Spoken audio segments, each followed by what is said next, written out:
रामधारी गुप्ता, प्रतिलेखन संख्या 30 एवं 31। महोदय, प्रशासन का यह कर्तव्य हो जाता है कि वह सतर्क रहे और अधिकारी लोग अपने को निष्पक्ष रखें। किंतु जो जनता के अंदर एक गिरावट आती जा रही है वह भी एक देखने की बात है।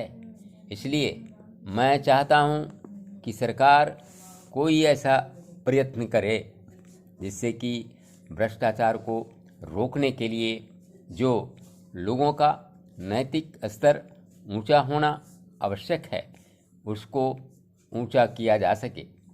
उसके लिए जो भी वह कर सके करे। मुझे कहना तो बहुत कुछ था, लेकिन चूंकि मेरा समय समाप्त हो गया है, मैं अब और कुछ नहीं कहूँगा महोदय। इसलिए मैं माननीय रक्षा मंत्री महोदय का ध्यान इतिहास की उस चेतावनी की ओर दिलाना चाहता हूँ कि हिमालय की चोटी पर जिसका अधिकार रहा है उसका गंगा और जमुना के मैदान पर भी अधिकार रहा है। हम इस आशा में नहीं रह सकते कि हम दुश्मन को हिमालय की चोटी से उतरने दें और फिर मैदान में उसका मुकाबला करें। मुझे याद है कि कुछ वर्ष पहले प्रधानमंत्री जी ने बड़ी दृढ़ता के साथ यह कहा था कि हम हिमालय को दहेज के रूप में नहीं दे देना चाहते और यह नहीं कहना चाहते कि साहब आप टहलते हुए यहाँ आ जाइए। हम नहीं चाहते कि वहाँ पर कोई मुकाबला ही न हो। मैं समझता हूँ कि अगर किसी भी सैनिक अधिकारी के दिमाग में अभी तक यह भावना है कि हम हिमालय की ऊंची चोटियों को छोड़कर नीचे मैदान में आकर युद्ध लड़ेंगे तो उनको भ्रम में नहीं रहना चाहिए। यह एक घातक बात होगी, एक आत्मघाती नीति होगी।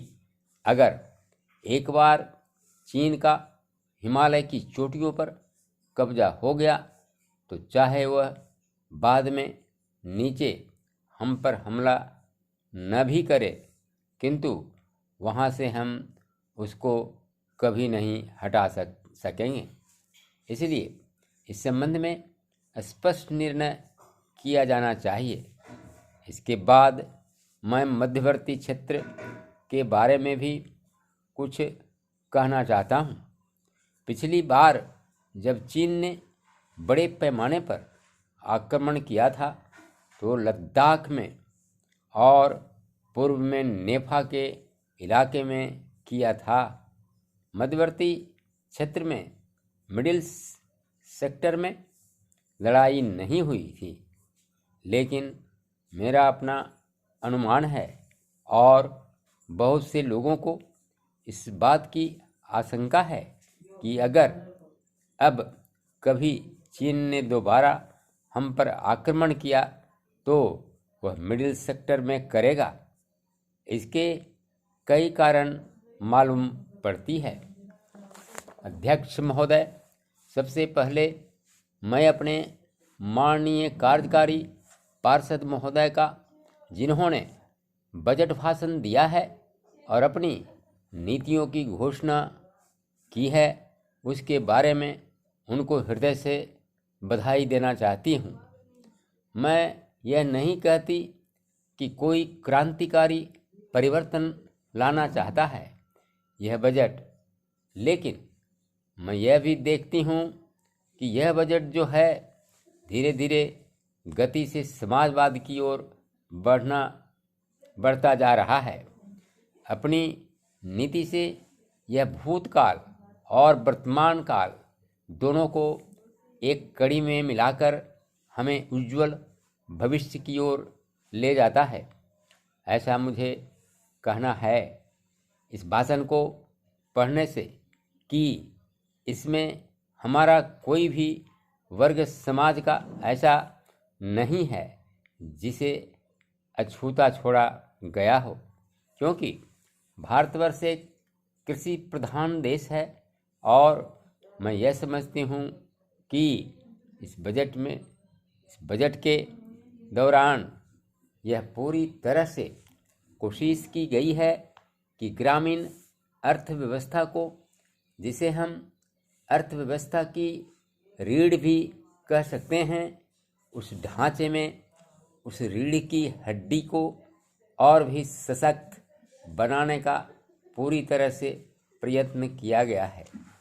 हमारे ग्रामीण भाइयों के लिए जो कोशिश की गई है उस बजट के अंतर्गत, वह है उनको सिंचाई के लिए कुएं, गांवों में उनके लिए पक्की सड़कें, जिससे उनके खेत और घर दिल्ली के साथ जोड़ने की कोशिश की गई है।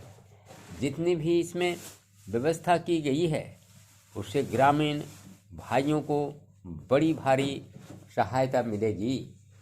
उसके लिए अतिरिक्त ग्राम उद्योग के द्वारा भी जो रोजगारी का प्रबंध किया गया है, उससे भी ग्रामीण अर्थव्यवस्था को एक बहुत बड़ी सहायता मिलेगी। मैं इनका ध्यान इसी ओर दिलाना चाहती हूँ कि जहाँ तक शिक्षा का संबंध है, इस बजट में कोई विशेष प्रावधान नहीं किया गया है। मैं यह नहीं कहती कि शिक्षा के दौरान ज़्यादा स्कूल न खोले जाएं, पर हमारी यह नीति होनी चाहिए कि भले ही स्कूल थोड़े खोले जाएं, पर सबसे बड़ी आवश्यकता इस बात की है कि शिक्षा की नीति में परिवर्तन की ज़्यादा आवश्यकता है, क्योंकि हम प्रजातंत्र में रहते हैं। प्रजातंत्र को अगर हमें सफल बनाना है तो सबसे पहले हमें ऐसे नागरिक चाहिए जिन्हें अपने अधिकारों और अपने कर्तव्यों का भली भांति ज्ञान हो।